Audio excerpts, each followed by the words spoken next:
All right, everyone, welcome back to another episode of Just One Fern. As you can tell, Lucas is not here with me today because he sadly has COVID. So sending all of our best wishes to him. Hopefully he gets better soon. But we have a very special guest on, someone that we've been waiting to get on for a long time. We're so happy that he's able to come on with us right now. We have Will Raines. You might know him as Willie Eilish on TikTok and Instagram.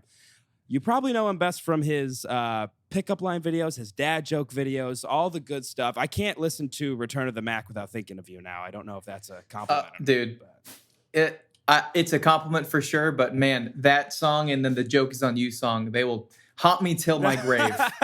It's like 100%. It's hard to even listen to them now anymore. You just like throw them on the video and mute your phone for a minute. But thank you so much for coming on, dude. I appreciate it so much. How have you been? How are things going? I know you took a little break there from social media. You had a lot of stuff going on. How are you feeling now? We back in action, ready to go? Yes, man, it's been crazy. So I actually just got back from vacation. My wife and I have been married for 9 months, 10 months, but we've been together for 5 years. Thank you. And we decided, you know what? We're going to go on a cruise. We're going to have a good time. The beginning of the year was just really tough. COVID obviously was crazy right around December, January, and February was rough. I just got a new job. But anyways, I'm at the point now where I just hit 1 million followers on TikTok, which is crazy. That's nuts, dude. That's so cool. Well, and it was, for the longest time, I thought, okay, I'm going to do this big thing. I'm going to celebrate. I'm going to do like a whatever. Well, I hit it when I didn't have internet connection. And so I was on a boat in the middle of the Gulf of Mexico. And then I come back and I'm like, oh, babe, I did it. Like we made it. And amazing. So we had, it's been great. It's been really surreal. You know, it's 2.5 years been doing this, but it's crazy how life just comes in seasons. And I have a feeling this is about to be a pretty dang good one. Nice. Well, I'm excited for it, and I'm excited for you that you were able to take that time for yourself, and then now back better than ever. Very excited for it. So I guess let's get right into the beginning of the dad jokes and of the pickup line videos. Where was the idea from that? Where'd that come from? Because like you said, you've been with your wife for so long. Where did all these pickup lines start coming up in your head where you were like, man, like, these are hilarious? So that was the thing. I thought they were hilarious, but she thought they were terrible. Doesn't work. Does not work one bit. I thought, all right, like you gotta give me a little props. And I think, truthfully, a lot of those jokes and a lot of those pickup lines by themselves are terrible. Like they just are. Oh, they probably wouldn't work actually. Like if you're actually trying to use it, but they're hilarious. No, like if. I don't recommend anybody to slap on their Bumble or Tinder to just start using these. I've seen people send screenshots of like, hey, I tried this. And it's not going to work. The dancing is what sold it. Yeah. And I was going to say, if anyone has like sent you their success rate with the lines that you've used. Yeah, I've had a couple people send me stuff about how, I just used your last pickup line and it, me and my girlfriend are dating. And then they'll send me a DM like 2 weeks later, like, never mind, we broke up. And I'm like, I guess they're not that effective. I'm sorry. That's bad. Oh, man. Yeah. Jeez. But it was the dancing that sold it. I mean, I think it was. You got some moves. You got some pretty good moves. For a white guy, 100%. Right. Exactly. I mean, we can't all be Michael Jackson and have those moves. So we got to do with what we're given. We got that's all we got. 100%. But what was the decision-making process into those songs that you now can't stand? So, man, this is gonna be really weird and kind of funny. So I don't know if I'm outing myself by saying this, but I really enjoy iCarly, and I still do. I don't watch it as much anymore, but that was a banger show. Yourself at all. It's a great show. Okay, cool. It's a banger show, right? Banger show. And I remember that episode where Jerry Trainer's character, what's Spencer or whatever? Yeah, I forget. Spencer, okay, yeah. I remember that video where he's just dancing along to that song. Mm-hmm. And I was like, that is such a banger. Because I'm a musician too. I play drums. I've done some like lo-fi stuff that I've put out. But like that song just like, it just pedals on that G major the whole time. So it's just so uplifting. It gives me like that Carly Rae Jepsen Call Me Maybe vibes. Yeah. Maybe this was a little before its time too. Carly Rae Jepsen is a classic. Is extremely underrated. And I want I agree. Our producer, Kenny, he's like Carly Rae Jepsen's #1 fan, and he completely shifted my view of her as a musician. She's amazing. She's so good. You And 100% have to send me new stuff from her because I I will. would be more than happy to listen I to will it. definitely do that because it's awesome.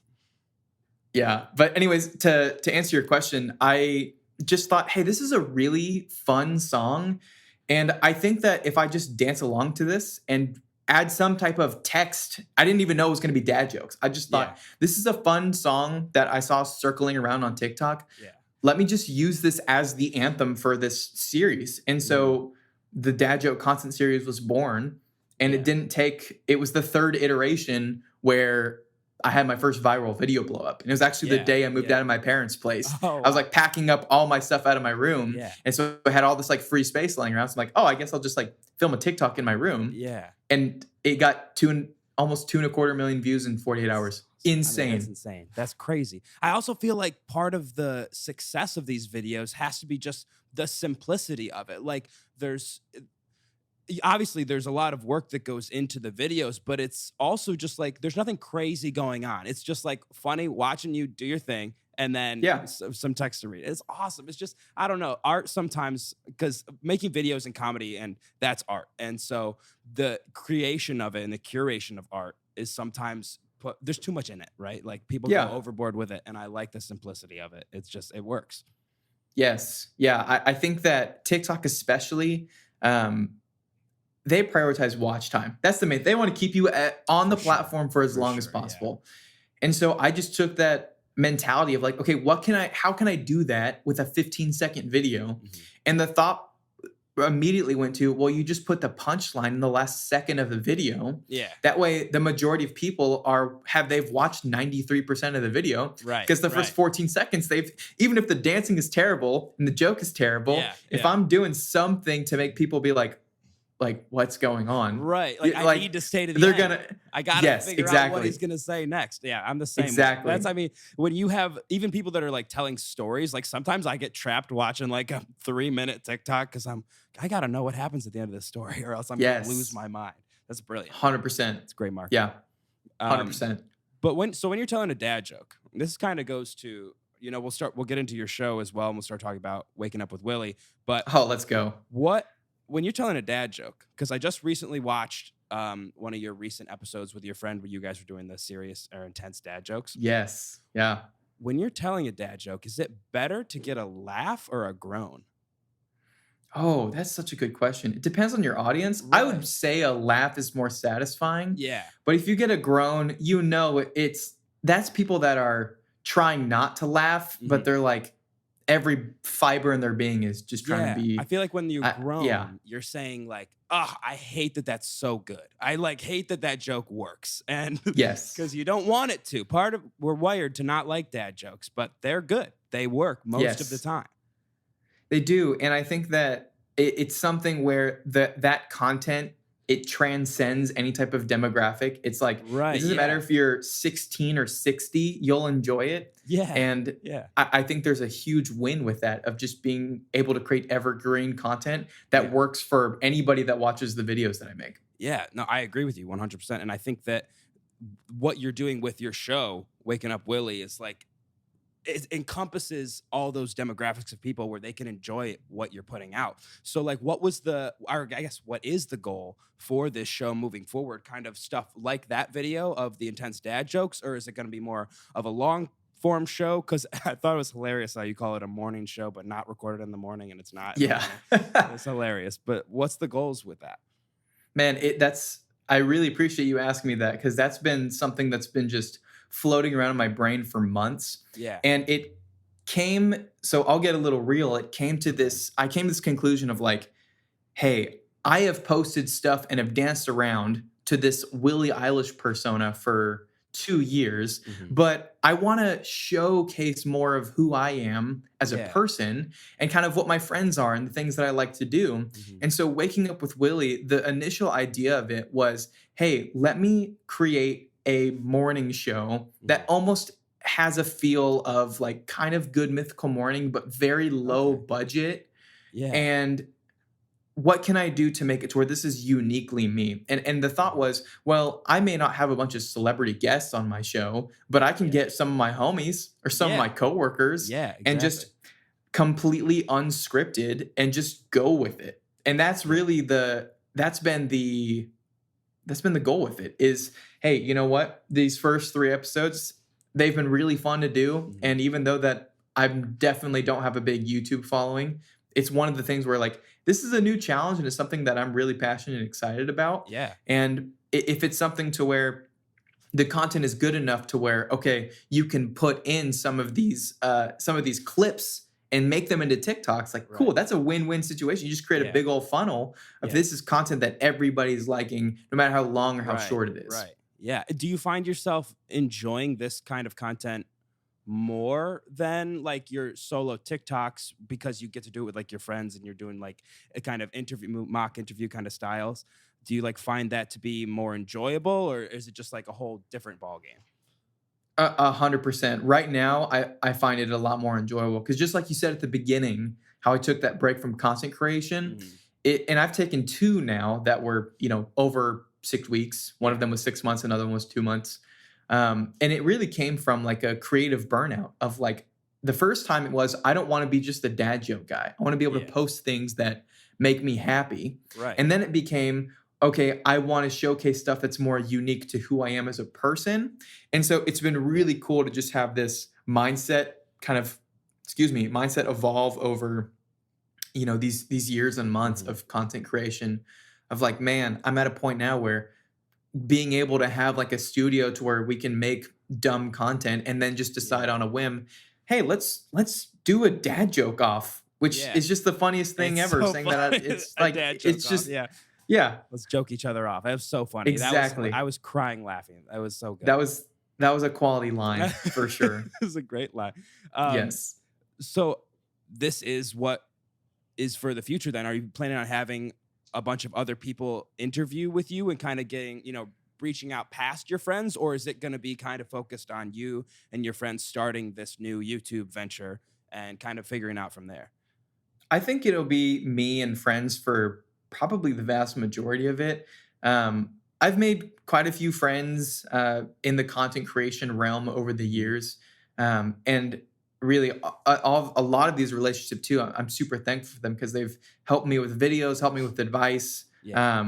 and I would love to be able to figure out how to get to LA or North Carolina or Mhm. wherever, or even have people fly in to be able to, be on this show. Right. But I think right now, with this kind of infancy of where my YouTube channel is at, Hmm. I think once that starts to take off a little bit more and it can still be it's something that's getting more notoriety, I Yeah. still want to keep that core of it like being me and my buds. Of course. And Yeah. then if it changes into something where there is an opportunity to interview somebody that has some, yeah, who's got some popularity, who's Yeah. got some fame, I'd love to be able to get to that point. But Mhm. for right now, it's nice to be able to keep it something that's very homegrown and just pretty Yeah. chill. So Yeah.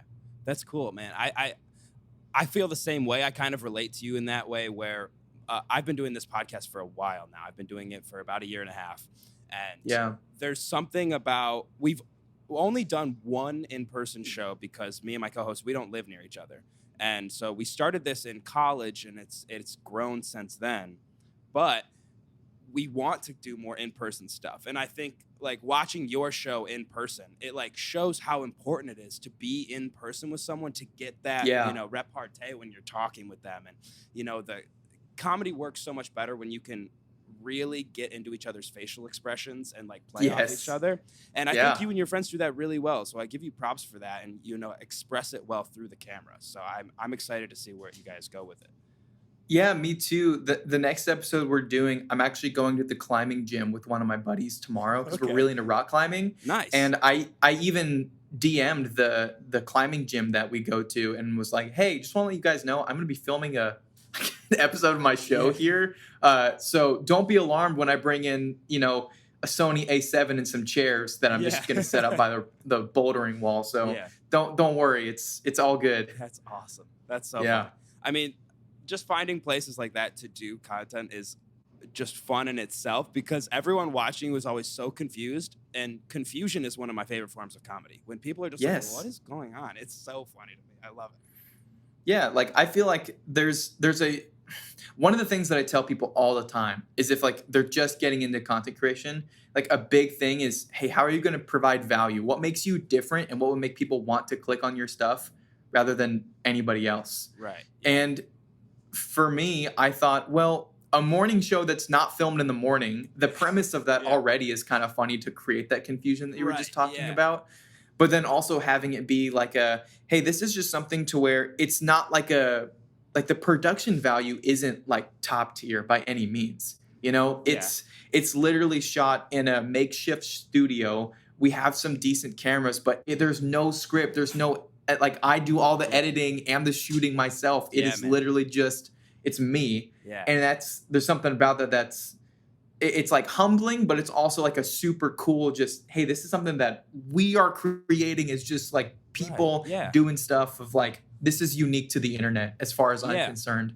Yeah. And in my opinion, from just like doing this for a while now, is that when you're doing it, as long as you're just like legitimately having fun doing it, I know it's like, it sounds cliche, but if you're just having fun doing it, and like, who cares about the quality, you know? Like, if you're just having a good time and there are people that, you know, if they watched it would enjoy it because you're enjoying it, it changes the game. Because I've watched shows where it's like, I don't feel like these people want to like either be on the show or they're just not having a good time doing it, and it comes across that way.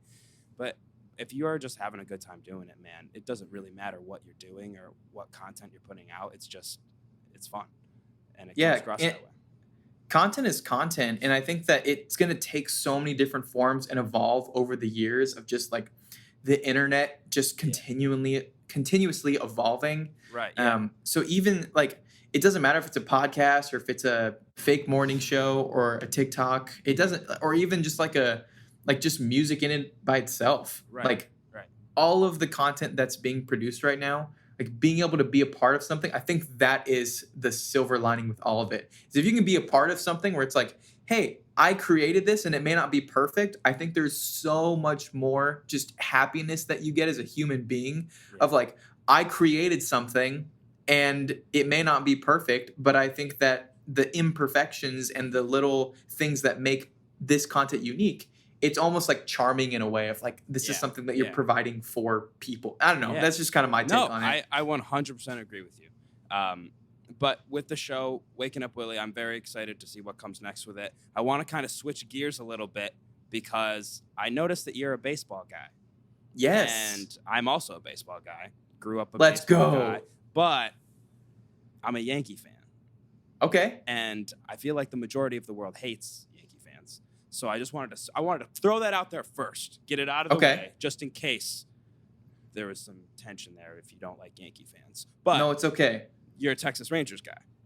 I am a Texas Rangers guy. And I was not a Yankee fan for a while up until probably a month ago. And I can explain why. Please do. Yes. I'm very intrigued. I have a conspiracy theory. All right. Whoa. Aaron, I'm about to get so real. I can't wait for this. We love conspiracy theories on this show, so this is perfect. Oh, let's go. All right, sweet. So here's the deal. You know how Derek Jeter was like, hey, I'm going to buy the Marlins, like in 2017? Mm-hmm. And then just this offseason, he's like, all right, peace, I'm out. Yeah. Mm-hmm. Okay.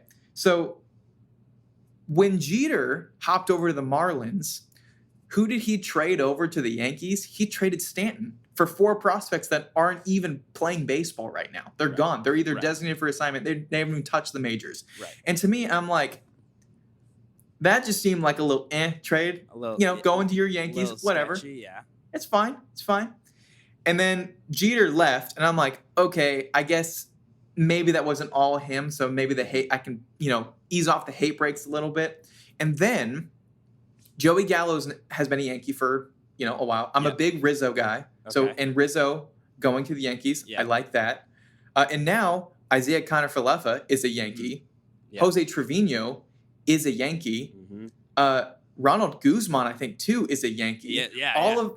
All of these like kind of mid-tier Rangers players, these kind of like I wouldn't say like bottom of the barrel because I love all those dudes, Mhm. but they're all on the Yankees now. And I'm like, this is a dilemma where for the longest time, like going back to like 2011 when the Rangers and Yankees were in the ALCS together. Yeah. And I was like, oh, snap. Like, well, I don't like the Yankees. And I'm at this point now where it's like so many players are on this team now. And they're pretty fun to watch because they mash the ball. Yeah. So I'm like, okay, I like the Yankees. I feel like the only team that I really just am not a big fan of right now is the Dodgers. Okay. Really? And just the Dodgers. Why the Dodgers? Man, they're like the Death Star. Like I just feel like I can't root for them. That's like a great analogy. That's a fantastic analogy. Like someone was like, "Oh yeah, I think they're going to get like 93 wins this year." And I'm like, "Dude, they're going to get like 113. Like they're going to pass 100. They're too good. They have the best lineup in baseball." Yeah, they're like a super team, and it's kind of it's kind of annoying. I'm not a fan of super teams when it comes to any sport, and I didn't think it was possible in baseball, but it's happening. And lo and behold, you get Freddie Freeman, right. and it's like, oh, that's not good. Right? Yeah. But so have you ever heard of the 999 challenge? I've not. Okay, so this is a thing that my co-host and I are about to do. Okay. And I want to know, I want to get your ideas of like strategies of how to complete this challenge. So what it is 9 innings, 9 beers, 9 hot dogs. Holy cow. And we're going to die. We're probably going to die. But I'm wondering how I should approach this challenge because I feel like I'm going to lose, but I want to get ahead of the game quickly so that I can look like I might win, right? Yes. So just create the illusion that I could win this game, even though I know he's going to win it. So I love this. What do we think? I have 2 questions real quick. Hit me. First, is there a specific kind of beer you have to drink? No. Like what's the... Oh, hold up. My dog's about to freak out because my wife is... Here, hold up. Give me 1 sec. Yeah, anyways. All right, here's my question. Yeah, hit me. What... Like, is there a specific kind of beer you have to drink for this, or can it be any beer you want? So I don't think there's any specific kind of beer. I'm assuming we'll pick the lightest one because I think we'll probably decide, all right, which beer we're going to do, and then we'll stick with that one. Like, we'll have to do. So probably something light. I don't know, a random, like a Miller Lite or a Coors Light type of thing. Yeah, okay. And then have you picked out what kind of hot dog you're going to have? No, but here's the thing. Can't be the big ones. It's got to be just a normal ballpark Frank. Like, it really can't be anything else than that, or else I really would not be able to do it. Yes. And I feel like there's also the aspect of you don't want to get sick of it, literally, as in, like, it just doesn't taste good anymore. Right. Okay, here's what I think you should do. I have the strategy. Perfect. I have also 2 strategies. Okay, here we go. First one. Mm-hmm. Treat it like 3 separate meals, okay? Perfect. Your first inning, I would probably, you don't have to go like the Joey Chestnut way of like dipping a hot dog in the Coors or anything. Definitely don't do that. I couldn't do that. That'd be terrible. But I'd probably get as many hot dogs down as you can in that first inning and then wash it down with a couple beers. Give your stomach like a little time to rest so your stomach is like, whoa, what is happening right now? Okay, we can do this. Yeah. And then you get to like 4th, 5th inning, and I would probably, I would do like 3 or 4 more dogs. Got it. And like just keep sipping beers, okay? Yeah, yeah. And then when you get to 7th, 8th inning, power on through. That's strategy number 1. That's great. Strategy number 2. Oh, thank you. You save the beers for the end in that strategy. Most of the beers for the end. Yeah. Kind of tough. Yes. That makes sense. I like that. So strategy 2? Strategy 2 is to eat it as fast as you possibly can. Yeah. That's what and just like get it over with. Because your body will get so that you're going to just stretch out your stomach. True. And I would say if you can like take a big freaking glass or whatever and just pour 3 beers at a time and just scarf down 3 hot dogs and then just wash it down and just repeat that 3 times.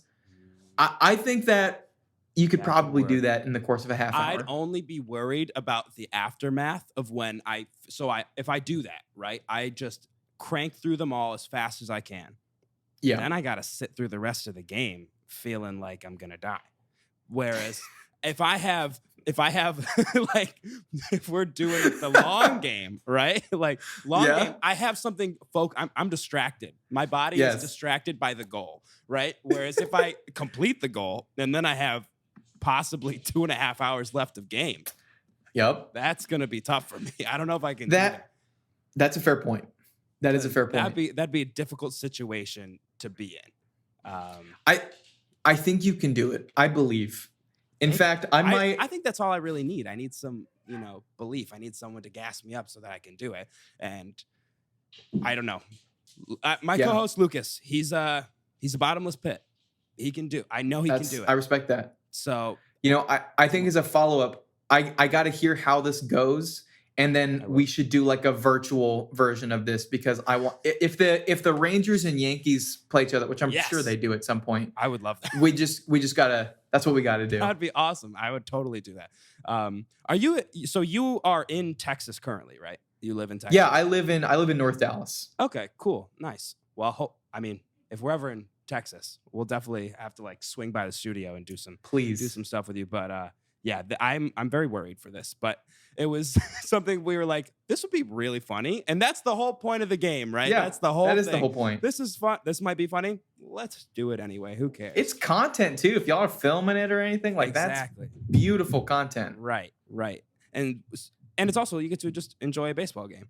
And that's, America's sport. So are you excited for the season? It's opening day. Happy opening day. Happy opening day. The Rangers, are they ready? Are they going to be good this season? What's your preseason, predictions for your team? All right. I think that the Rangers, the over-under on the Rangers right now is 72.5 games. I think they're going to hit the over. Nice. I think it won't be by much. Mm-hmm. So I fall into this weird camp where I see them in the power rankings at like 22, 23. Right. And I'm like, okay, that's fair. They can't pitch. They have maybe 2 pitchers and that's it. Sure, the lineup's getting better, right? The lineup is getting a lot better, and the farm system's looking really good. Mm-hmm. Going to see Jack Leiter pitch on Saturday. Very excited about that. That'll be fun. Yes, that is going to be so much fun.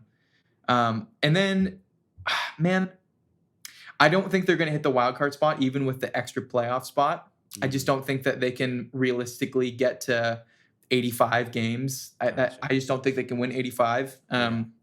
They may get close to 500, but realistically, a lot of things have to go right. That means like Seager and Simeon have really decent seasons. And by decent, I mean like MVP caliber, because that's kind of what we need. You kind of need that in order to get to that level. Yeah. And if the team doesn't, if we're not last in on-base percentage, then maybe something will happen too. Right. So that was tough last year, man. Yeah. Some of those games. That was rough. And who are like, I guess, who are your top guys on the team to look out for that could like pop off, that could have a really great season and maybe get you guys there? Nathaniel Lowe, dude. Really? You can quote me on this right now. That man's going to hit 25 bombs this season. Okay. You can pin it. 25 bombs. We'll clip it right here. We'll put it up. Willie 25 bombs. That's awesome. Yes. I also think that they're probably going to end up calling up Cole Winn at some point. I don't know if you do a bunch of minor league baseball. There's a minor league team. So I'm from Syracuse, New York, and there is the New York Mets, which is the farm team for the Mets. So I've only really ever known people that have gone through there. They used to be the Nationals farm team, but now they're the Mets farm team. So I don't know a ton about the minor league system, but not a lot. But it's all good. Sorry, continue with your thought. No, yeah. Cole Winn is one of the Rangers' pitching prospects, and I think there's a very, very good chance that that he could be a Rangers Rookie of the Year. Not like the actual Rookie of the Year, because Bobby Wood Jr. is going to win that. But I would say that there's a very, very high likelihood that Cole Winn comes up and he pitches really well for the Rangers. Okay. Yeah, I mean, I hope so for you guys, because I would like to have you all in the playoffs. I think that would be fun, and it'd be really fun. Like, just as a sports fan. So I'm a huge basketball guy. That's my main thing, right? So basketball is my favorite sport, and I always like my team is Syracuse, obviously SU, and they were just atrocious this year. Like they were terrible. They were so bad. And I came into the season with such high expectations. And I Yeah. feel like next season I gotta go in with just kind of regulate my expectations, like Yeah, don't that's get too fine. excited. And I feel like you're at a good headspace with the Rangers right now, where like you're going into the season, you're excited, but you're not like, you know what, I don't know what's gonna happen. It might not be the best Right. ending, but you could be pleasantly surprised. Yes, they've caused me so much depression over the last 6 years. Right. Like, it's Yeah. it is what it is. Like, Yeah. the glory days of Josh Hamilton and Beltray and Michael Young, all those, that is long gone now. Yeah. The opening day roster, like the lineup, the only person that is going to be the same is Nathaniel Lowe. That's it. Wow. Everybody else is I didn't know completely that. different. Yes, it's like they cleaned house. They Jeez. cleaned house. I mean, it could be a good thing though, like just to have a bunch of new guys in there that are, they got nothing to lose and like just everything to prove for themselves. Like, I think that's not a bad situation to be in. Yeah, because it's like we were terrible, so get rid of all the terrible people and hopefully Right, this right, thing's not as exactly, bad. Yeah. Yeah, you get it. Yeah, I totally get it. And, but so it is the Texas Rangers, right? So, and you don't have to be a Texas Ranger to be a fan, but I'm wondering if that might help you increase your fandom. So I looked up how to become a Texas Ranger, and I wanted to go through it and see if we could hit these, if like we could do it. Yeah, let's see. Okay. I'm here for it. Just quickly, first off, you over 21? I am. Yes. You're a U.S. citizen? I am. Perfect. Look at that. We got two right out of the way. Look at that. You have to be part of the Texas Department of Public Safety. So have you ever like kept someone safe or saved an old lady like crossing the street? I'm sure I have at some point. I'm a pretty nice guy. I think that counts. Like that has to be one of the boxes, right, that you can check. Yes. So obviously you could work for the Department of Public Safety, but if you help a lady with her groceries, you're keeping that person safe, right? We're checking the box. Easy. It's easy. Check. Number 3, done. This one's actually very interesting. You need the appropriate experience, and it says that ideally you'll have experience including work with major crimes. Ooh. Have you ever committed a major crime? I have not committed a major crime. I ran away from the cops when I was 14. Perfect. Okay, cool. Great. That has to work because what were you running? Okay, I was kissing a girl on a playground and they thought that we had drugs, which we definitely didn't. But they were like, "Stop right there." And I just ran. I would do the same thing. You know what? Major crime. Well, that counts, right? It's a minor crime. So I'm kidding. It's not a major crime. But you know what? I'll take it. It's another box checked, in my opinion. So that's all that matters. There we go. 4 for 4, baby. So, you have to have been a trooper. Were you ever like a Boy Scout? Oh no, I wasn't.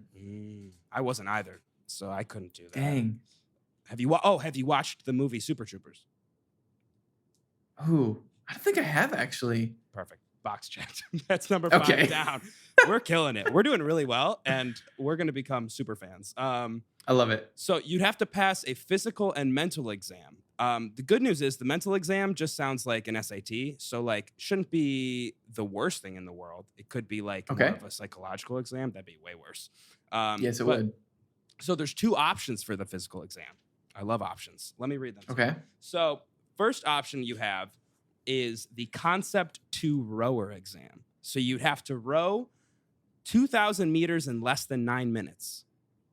2,000 meters in less than 9 minutes. Mm-hmm. Okay. Mm-hmm. It doesn't say what you have to row, though. I would assume like a kayak. Maybe a kayak. It could be. I mean, if you're just rowing in the gym, that'd be worse. I'd rather they actually put you on the river and be like, just go. And upstream or downstream is the real question. That is a really good question. Maybe you catch a nice tailwind and that helps you out. That could be great. That is true. But that's option 1. Option 2 is you have to do the 3 event exam. So it's 54 crunches in 2 minutes, 49 push-ups in 1.5 and 1.5 miles in 12 minutes. Oh, What option are you going to take there? That's tough. I'd do the rowing. I'd row. 100%. I would row. I'd row. I'd row all day. That'd be the best. Because that's only 9 minutes. You just push yourself for 9 minutes. You have to do like 3 different things. I'd be exhausted after the first one. Right. I just power through. Exactly. You get a summer breeze too. Maybe it could be just a nice day. You got your sunblock on, getting a nice tan, and that could be great. Okay, so we'd be able to do the row. We can do the physical and mental exam. That'd be fine. And this is the last part, and this is, I think, the most important one. You have to own at least 3 pairs of khakis. Damn it. Oh, no. I traded all my khakis for joggers when COVID happened. Oh, no. We were so close. We were really close. And now you don't even have 3 pairs of khakis. I have 2. I have 2 different colored pairs of khakis. I have so many sorry. khakis. I have like, it's the white man staple. If you don't have a pair of khakis, you can't be a white man. Well, hold on. Oh. Do khaki shorts count as khakis? I gotta look it up to see if it counts. Does the length, because if the length of the khaki doesn't matter, then I'm good. I got a pair of khaki shorts. All right, hold on, I'm looking it up right now. I'm just gonna look up, does khaki shorts count? And we'll see what it says. First thing it says, and Google will say for what? It says it's the definition of business casual. I'm gonna take that as a yes. We're Texas Rangers, baby. Texas Rangers. Let's go. We should get box seats for free for the rest of the season, and I'll just move out to Texas, and then we'll have the box seats the entire summer. This is perfect. I'm gonna email them tonight, and I'm gonna let them know that we just passed the test. Yes. But speaking of the Rangers, by the way, fun fact: I posted a video earlier today. MLB sent me an email yesterday. No, wait, really? What? They did. This is breaking news. Okay, this is Willie Eilish. Are you you're breaking the news on the pod? This is amazing. I'm breaking news on the pod. We have the exclusive. Exclusive. It's amazing. So MLB sent me an email, and they said, "Hey, we think you'd be a great fit for our new creator class, and we'd love for you to do a video application and send this in." And at first, I'm like, "This is spam. There's no way this is real." Yeah. And so I emailed back just to see, and nope. Real chick. Her name's Megan. She's like the manager of creative whatever at MLB. God. And I'm like, let me work on this. So I literally posted this like earlier today. Yeah. And I was like, okay, let's see what happens. So there is a potential I may be working with the Rangers sometime soon. That'd be awesome. So we're hoping for that to work out, because that would just be phenomenal. That would be incredible. I mean, yes. Okay, we'll start speaking it into existence now. I'll start saying it every day to make it happen. But dude, that's awesome. Congratulations even on that offer. Thank you. That's so cool. Thank you. That's going to be dope. I'm excited for you. And I have one last question for you. Thank you so much for your time again. We're just kind of running out of time here, sadly. But it's one big question. And it's something that could change the trajectory of your life. I'm here for it. What is the weirdest card in your wallet? The weirdest card in my wallet. Hold up. Okay. I do so happen to have my wallet right here. Do you want to just go through my wallet real quick? That's a thick boy. That's a thick wallet. You got some cards in there, buddy. So a lot of it's cash. So let's just go through this real quick. My sister got this for me during I think Christmas, and it's a man card. It's literally a metal card that says man card, and it's got a bunch of these like little Bible verses on it. Oh my God. That one's great. A man card. That's so funny. I have my VIP pin stacks card, so whenever I want to save 10% on arcade games at our like local bowling alley, that one's great. Card. That's not even a weird card. That's just a great card. It's a good card. It's really solid. If we're not talking like specifically cards, but just like things in my wallet, I have kept a Guatemalan banknote in my wallet for the last 5 years. When did you go to Guatemala? So I've been 3 times on mission trips. Oh, wow. Yes. That's awesome. And this is 5 Guatemalan Qs, baby. And their money is really weird. So it feels like plastic. Like it's very weird. It's like it doesn't feel like paper at all. But it takes about 7 Qs. They're called like quetzales or something like that. Okay. Those are right there. I love the You need artwork. 7. Yes, 7 of those to equal a US dollar. Wow. And let me see if I can find one more, just like really wonky thing, because this really is a thick wallet. It's like, so I couldn't believe it's when a you pulled big it one. out. That was so funny. Dude, I'm just here for the I content. can't get over That's the man card. That's hilarious. You could. The good news is you're all set. If anyone's ever like, Yeah. hey, do you have your man card with you? Be like, boom, here we go. I'm right here. Yeah, I think the man card's gonna take. I have some old gift cards, and I have a. It's gotta be. I have. It's funny because like compared to my weirdest things, maybe be like a Regal Crown Club card, like something like that. Where, like somehow That's a solid card. one day I went to the movies and they like, talked to me, somehow swindled me into getting a Regal Crown Club card, and it's There you actually go. been pretty great. I've gotten some Okay. discounts on popcorn, and popcorn's expensive. There you go. It's a hot Popcorn commodity. is expensive. I don't like It is a hot commodity. I do have the debit card for the Texas Wiffle Ball League, which I am the commissioner of, which is really? great. That's Yes. so cool. I'm in a fantasy baseball league. Not the same, but similar. Yes. I'm starting one with the baseball team I coach right now. So Really? we're drafting on the 23rd. We're getting a little bit of a late start, but Gotcha. very excited for Nice. that. Well, I mean, good luck to you on that, because that's stressful. I did not realize how stressful it is. This is my first time doing it. It is extremely stressful. Oh, dude. Yeah, it's tough. It's tough. But most of all my guys are like 15 to 16, and they don't understand the game at all because it's a rec league. And so I'm Yeah. going to destroy them. And the loser has to do the Blazing Challenge at Buffalo Wild Wings. Whoa! That's amazing. Yeah. That's so good. Yeah. Wow. Well, I can't wait for that, because that's going to be amazing. Yes. I really hope it's you so you can film it and I can see it. Even if it's not me, I might still do it just to be like, oh, yeah, I did this. Yeah, just do the challenge anyway. Yeah. I would respect that. That would be a good move. But hey, man, thank you so much for coming on. I really appreciate it. It's been great, but we will have to have you on again, because there's still so much more that I want to talk about that we didn't even get to. And Yes. I would just love to have you on again, especially when my co-host can be here and he has a lot of questions he wanted to ask as well. But thank you so much for coming on. We wish you the best of luck with Waking Up Willie and your content creation. And we're just very excited to see what happens with you in the future, man. I've been so honored to be on this, and I'm more than happy to hop on anytime you guys want. I will be happy to be with you, your co-host, and the Fern. It's going to be great. But Thank you. at any point, just hit my line and we can make it happen. So I'm happy to be a friend of the pod and We'll do, of course. Thank you. keep it rolling, man. Awesome, dude. All right. Well, thank you so much again. We will talk to you later.